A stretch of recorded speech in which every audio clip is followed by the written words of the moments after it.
Ce Shabbat, actualité brûlante ici en Israël. En 2011, les Iraniens ont réussi à rentrer dans le système électronique d'un drone américain, super sophistiqué, et ont fait atterrir en Iran.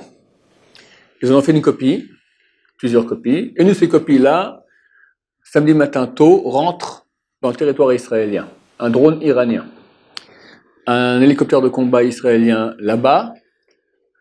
Les Israéliens envoient des avions sur le poste de guidage de ce drone-là, le bombardent, et lorsque l'avion revient, on lui lance un missile dessus, qui le touche, et déjà il était à 40 km environ d'Israël, et il arrive au Hachem avec grand miracle sur le territoire israélien, les deux pilotes s'éjectent, un grièvement blessé, l'autre blessé légèrement, en tout cas ils sont Baruch Hashem vivants, l'avion s'écrase près d'un village près de Haïfa.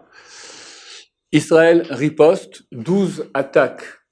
Je viens de lire maintenant que l'état-major israélien indique que ça prendra aux Iraniens beaucoup de temps de digérer à quel point nous savons exactement les points, on est très bien inséré au niveau de l'information, du service de renseignement, sur tous les points iraniens qu'il y a en Syrie, et donc ils ont fait un grand bombardement des points iraniens. Néanmoins, Benjamin Netanyahu a parlé avec Vladimir Poutine samedi soir, lui disant qu'Israël se défendra et ne laissera pas les Iraniens prendre place en Syrie. Il y a quelques jours, Dani Danon, l'envoyé d'Israël aux États-Unis, aux Nations Unies, a dit qu'il y avait quand même 92 000 soldats iraniens ou pro-iraniens travaillant pour l'Iran en Syrie, et les choses avancent. Il y a une escalade dans la violence, on ne sait pas vers quoi ça va aller, mais je ne pense pas qu'à cause des menaces israéliennes, l'Iran va arrêter de vouloir créer son couloir chiite, Iran, Irak, Syrie, Liban. Donc on s'approche d'un conflit, c'est clair. L'Amérique aussi ne veut pas cela. La Russie est du côté, bien sûr, syrien, iranien, ils font un peu... ils sont aussi avec nous quelque part, ils font une sorte de compromis entre les deux, mais c'est clair que ça chauffe. Alors, si c'est comme ça, on aurait dit que ça chauffait. On m'a montré la semaine passée qu'il y a à Chicago, il y a une sorte d'organisation, ils appellent ça la montre de la fin du monde. Alors c'est pas des gens marboules comme ça de la fin, c'est vraiment un truc étatique qui en fonction du danger qu'il y a ici sur Terre d'un conflit atomique généralisé, donne, de façon subjective, d'accord, une heure. Minuit, c'est la fin du monde, ça pète de tous les sens. Alors, on est un peu avant minuit. Maintenant, des fois, on s'éloigne, quand ça se calme, et quand ça se rapproche. Par exemple, la guerre froide, c'était extrêmement proche. Il s'avère que maintenant, on est encore plus proche qu'on n'a jamais été de toute l'histoire. Donc, si on prend... Ils prennent en considération tous les paramètres géopolitiques et disent on est plus proche de jamais d'une guerre atomique. Trump a repris le programme d'armement atomique, la Russie a peur de cela, bien sûr avec la Corée, la tension avec l'Iran, la tension entre l'Amérique et la Russie, avec la Chine aussi.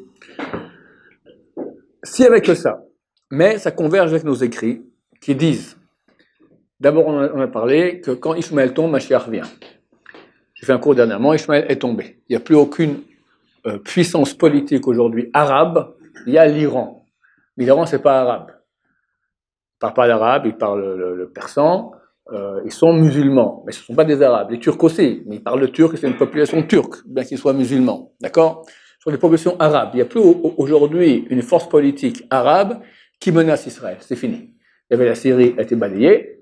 Ce dernier est resté l'autorité palestinienne. Depuis que Trump est monté au pouvoir, il a fait sa visite ici, il a ratatiné le chef de l'autorité palestinienne. En plus, maintenant, il a menacé de plus donner de l'argent à l'UNRWA. En plus, il a annoncé que la capitale de Jérusalem pour l'éternité, c'est la capitale d'Israël pour l'éternité, c'est Jérusalem. Donc, il a complètement ratatiné le Palestinien à ce niveau-là. Donc, on n'est vraiment plus menacé. Termine. On peut dire Ishmaël, point de vue politique, est tombé. Il n'y a plus de menace ishmaélite. Donc, d'après les écrits, Mashiach doit venir incessamment sous peu. Évidemment, c'est pas une question de seconde, il est tombé. Il faut laisser le temps de faire les choses. Mais c'est clair que les choses deviennent de plus en plus... Tu vois, ce qui s'est passé maintenant avec l'Iran, c'est on est au bord d'une guerre. Avec Hezbollah, il suffit que l'Iran dit allez, on attaque, et on attaque, et on est en pleine guerre terrible. Je rappelle qu'ils ont quand même 150 000 missiles pointés sur Israël, sans parler du Hamas qui est à Gaza. Donc la fin d'Ishmaël aussi, du point de vue de notre calcul, on avait dit que ça devait avoir lieu avant en février 2018, ben on y est, ça correspond. Les écrits juifs qui disent, traité Sanhedrin, page 98b, Rachid dit qu'à la fin des temps, pendant Gog ou Magog, l'Iran va conquérir l'Irak et la Syrie pour venir conquérir Israël. On est en plein. Donc tout converge. Trump, c'est extraordinaire comment la main de Dieu, c'est écrit que le cœur des rois sont dans la main de Dieu, comment tout à coup, hop, c'est un changement de régime terrible, d'accord. Annoncé, il a dit, je comprends maintenant pourquoi mes prédécesseurs n'ont pas annoncé que Jérusalem c'est la capitale d'Israël. Je subis tellement de pression, d'accord, c'est des pressions énormes. Il a fait quand même. C'est clair, à mon avis, je peux me tromper, mais Trump est en train de nous amener Mashiach. D'ailleurs, c'est joli, Donald Trump, valeur numérique, Mashiach Ben David. Pas croire que c'est lui, Dieu ne plaise, c'est pas lui le Mashiach, mais qu'il a la même valeur numérique pour nous dire c'est un des leviers qu'Hachem utilise pour amener Mashiach. À mes yeux, c'est extrêmement clair, tout cela converge. Au niveau des dates, on est exactement un siècle après la déclaration de Balfour, un siècle après la conquête de Jérusalem par les Anglais, on est 70 ans après la création de l'État, on est 50 ans après la guerre des 6 jours, tout cela converge aussi au niveau des dates, donc tout converge. Maintenant, je peux me tromper, oui, mais j'espère, c'est marqué qu'au mois de Nissan, on a été sauvés, au mois de Nissan on va être sauvés.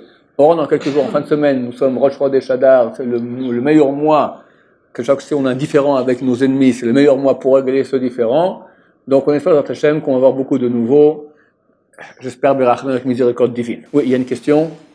On dit que le Mashiach, on va le recevoir comme quand quelqu'un sort dans la rue, et il trouve un porte-monnaie, ou comme quand un scorpion lui fait une figure, de manière inattendue. Ouais. Alors maintenant, si tout converge, le Mashiach, on s'y attend. Alors j'ai une question dans ta question.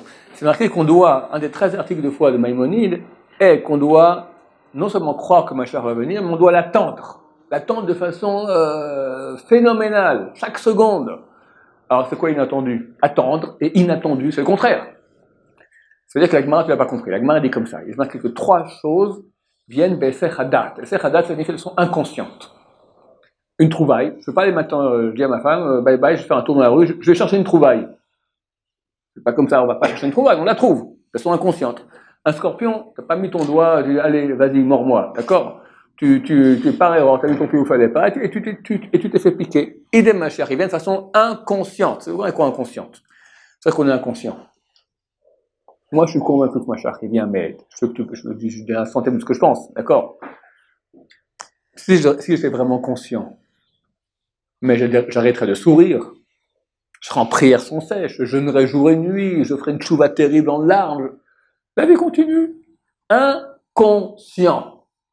Le phénomène, l'événement le plus grand de l'humanité, qu'attend l'humanité depuis le début, Bereshit, Bara Elohim, au début de créer le ciel et la terre, et l'esprit de Dieu pèle sur la surface des eaux, d'Israël, c'est le nom du Mashiach. Depuis la création, on attend ce moment-là. Le plus grand moment de l'histoire. J'y crois. J'ai les preuves, à mon avis, ça y est. Je peux me tromper, encore une fois. Pas la première fois, mais qu'on va le vivre, c'est clair. D'accord? Bouge-toi. Bouge-toi. Il y a une sorte de torpeur, comme ça, d'inconscience. Inconscience. Un peu en avance, un tout millimétrique, mais c'est de la blague.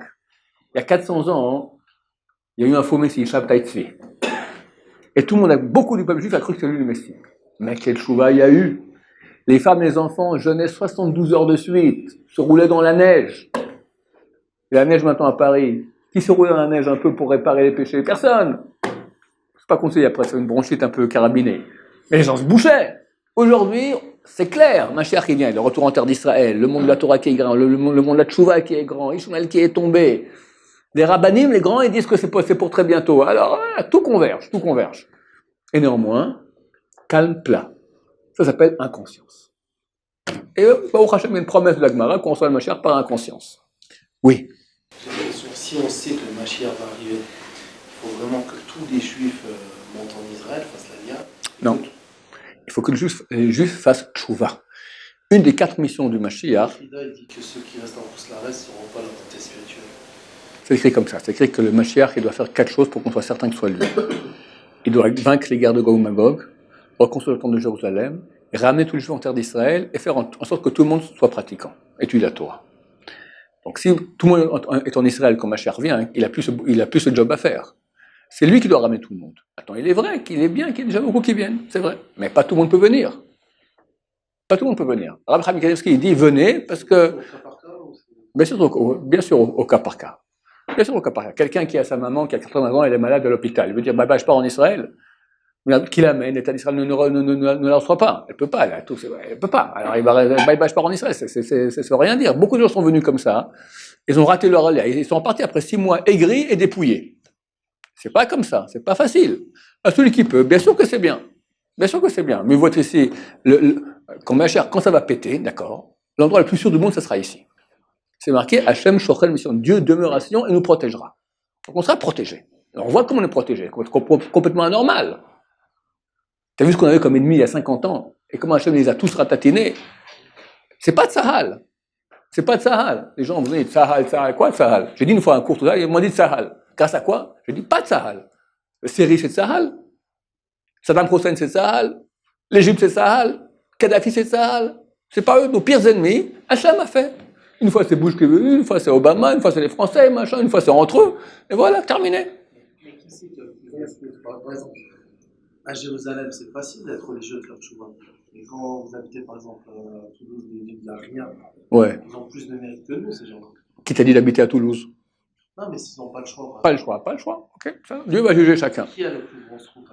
Dieu jugera chacun en fonction de s'il pouvait quitter, il ne pouvait pas quitter, qu'est-ce qu'il a fait, combien il a fait, combien il n'a pas fait. C'est clair que quelqu'un dans un environnement qui est hostile et qui n'a pas le choix, il a plus de mérite pour une mitzvah. C'est marqué une mitzvah qui est faite avec difficulté vaut 100 fois plus qu'une mitzvah qui est faite sans difficulté. Donc quelqu'un il a le choix, qu'il vienne. C'est clair que le mouvement se monte en Israël. Celui qui peut, alors dégage. Qu'est-ce que tu fais là-bas? C'est fini. On a été punis de devoir quitter Israël. Dieu nous a chassés d'Israël, comme c'est marqué dans les malédictions. Maintenant, il semblerait qu'on a payé les factures, en tout cas une grande partie. Back home, on rentre à la maison. Baruch Adonai, Amen.